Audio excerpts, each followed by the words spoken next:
Eddie has been stuck at home for quite a while now, ever since a total lockdown began a month and a half ago. Around that time, he met a girl, but when Eddie opened his eyes, she had vanished. As he walked through his apartment, he found a note from his parents asking him to pay the rent. Suddenly, someone in the stairwell started screaming and banging on a door. Thinking it was nothing, Eddie turned on the TV, but no channels were working. Then a citywide alarm went off. People were seen running from something. A helicopter was shot down and crashed into the city. A girl begged for help, but within seconds became aggressive and attacked others. Suddenly, Brendan burst into Eddie's apartment. He said his longtime friend had attacked him without warning, showing no previous signs of aggression. A news broadcast finally came on, revealing a mysterious disease had broken out, turning people into zombies. A single bite or scratch was enough to get infected. Eddie immediately sensed danger. He pushed Brendan out into the stairwell, where Brendan fully transformed and tried to attack Eddie unsuccessfully. It was now impossible for Eddie to leave his home. He sat down to watch TV. Authorities urged people to stay inside and await further instructions. Eddie tried to call his parents, but the connection was weak. They had gone to look for his sister, but couldn't find her and didn't know if she was still alive. Another day passed. A counter appeared on the mirror, showing how long Eddie had been locked inside. 6 days went by. TV hosts discussed the effects of confinement on mental health. To cope, Eddie recorded a video diary describing his mental state, but the constant screaming of the infected outside drove him mad. After another week, Eddie decided to tape up his windows. People had started noticing that the infected could still speak certain phrases. Someone knocked on the door, but Eddie didn't respond. 2 days later, the tap water ran dry. Food was nearly gone. While Eddie was wondering what to do, a zombie crawled into the apartment through the ventilation system. Armed with a bat, Eddie fought it off and blocked the vent. Day 42 arrived. Supplies would last only a few more days. He needed to go out, but he was terrified. Then came a message from his parents. They were trapped in their office and still didn't know where his sister was. The message ended in the sound of screaming. The infected had found them. To release some stress, Eddie stepped into the hallway, but there were too many infected, forcing him to run. He lured them to a lower floor and returned using a different stairwell. That night, the power went out. All hope was lost until he saw a living girl in the apartment across from his. But even there, the infected soon showed up. Eddie prepared several signs to communicate with her. She noticed him and wrote her name, Eva. She had no more water either, but luckily it started to rain. She collected water and cleaned herself while keeping an eye on Eddie.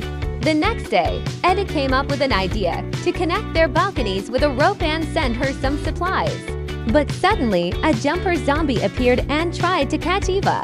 A lucky throw from Eddie distracted it, and it turned its attention to him instead.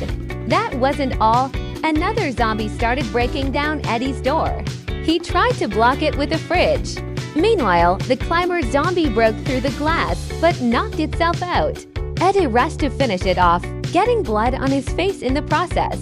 He wiped it off, hoping he hadn't been infected. Eddie ventured out to get Brendan's keys, but another zombie appeared. He pretended to be one of them, and surprisingly, it worked. The monsters ran past. He locked himself in Brendan's apartment and began looting. There was plenty of food and even climbing gear. Eddie remembered Brendan's story about being attacked by a friend, and then fell into a trap himself.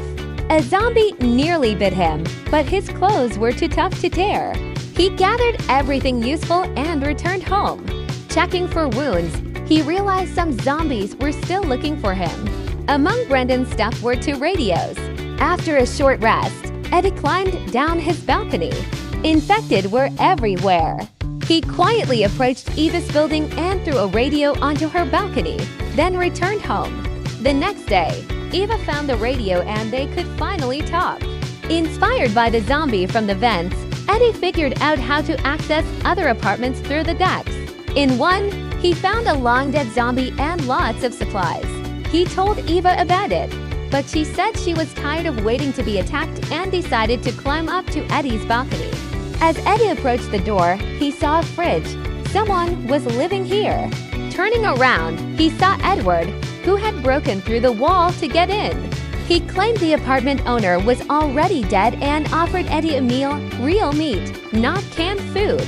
Eddie got suspicious, and Edward attacked him from behind. When Eddie came to, he was tied up. Edward was insane and wanted to feed Eddie to his wife. He offered him pills to numb the pain. Eddie accused him of feeding his neighbor to his wife, but Edward said he had tried. She didn't react. That's why Eddie was still alive.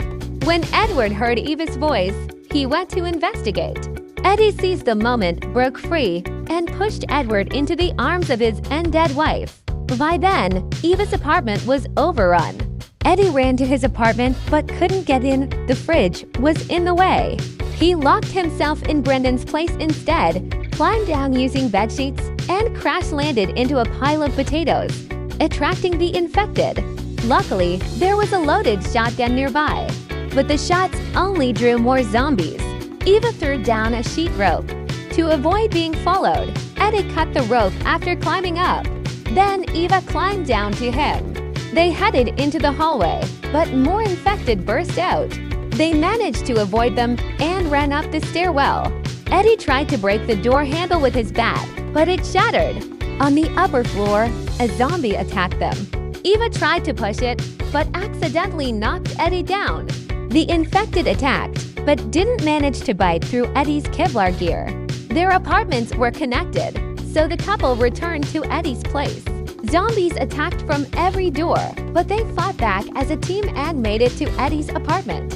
Eva made it inside, but a zombie tackled Eddie. The monster turned to Eva, but Eddie pulled it back. A few minutes later, he entered the apartment, still without a single scratch. The film ends with the couple holding the fridge against the door as zombies try to break in. And that's it for now. Don't forget to like. We'll be back soon. Bye!